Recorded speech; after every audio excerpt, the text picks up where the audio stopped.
سياستنا سياسة قلة، واحنا بنقول ان احنا اما بنتعامل مع دول العالم بنتعامل معاها على اساس ان ما حدش يتدخل في شؤون. ولكن اذا كانوا الامريكان بيفهموا انهم بيدونا شوية معونة علشان ييجوا يتحكموا فينا ويتحكموا في سياستنا، انا بقول لهم احنا متأسفين، احنا مستعدين بننزل الشاي شوية، بنقلل من استهلاكنا في الشاي، بنقلل من استهلاكنا في البن، وبنقلل من استهلاكنا في بعض حاجات، ونحافظ على استقلالنا، وإلا نضيع استقلالنا خالص. يبقى معركة سنة 56 ما فيهاش أي فايدة. ليه أنا بقول؟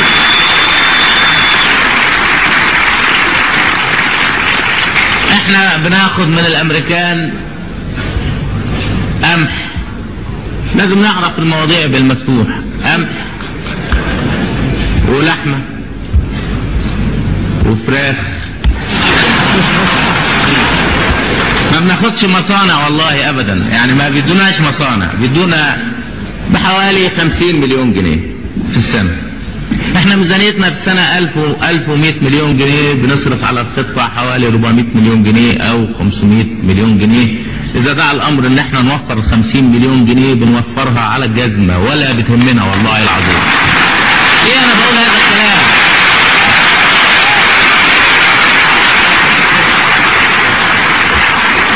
ليه انا بقول هذا الكلام؟ انا بقول هذا الكلام النهارده بمناسبة،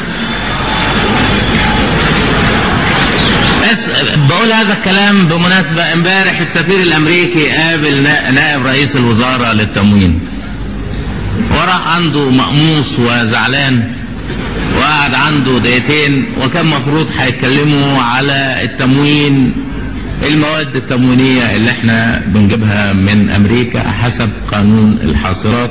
والله ان انا ما بقدرش اتكلم ابدا دلوقتي في هذا الموضوع. ليه؟ لان سلوكنا احنا يعني هنا في مصر مش عاجبه. انا بقول له هنا اللي سلوكنا مش عاجبه يشرب منين؟ يشرب من البحر. وان ما كفاهوش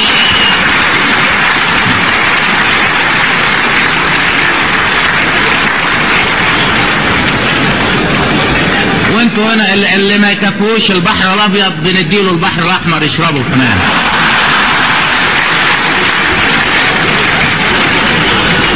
اللي انا بدي اقوله ان احنا لا يمكن نبيع استقلالنا عشان 30 مليون جنيه ولا 40 مليون جنيه ولا 50 مليون جنيه، لان احنا مش مستعدين نقبل من واحد اي كلمة، اللي بيكلمنا اي كلمة بنقطع له لسانه كده. كلام واضح وكلام صريح. اذا كنا النهاردة بنشرب شاي 7 ايام نشرب 5 ايام لغاية ما نبني بلدنا. اذا كنا بنشرب قهوة 7 ايام نشرب 4 ايام. اذا كنا بناكل لحمة 4 ايام ناكل لحمة 3 ايام. اللي انا بدي اقوله ان طبعا مناسبة هذا الكلام في الوقت اللي بيقولوا ان احنا عندنا ازمة تموين وعندنا كذا وعندنا كذا، ان دل على شيء فيدل على انه طريقة من طرق الضغط. احنا متأسفين ما بنقبلش الضغط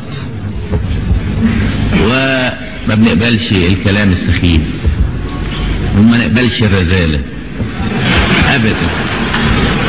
واحنا ناس خلقنا ضيق، خلقتنا كده وطبيعتنا كده.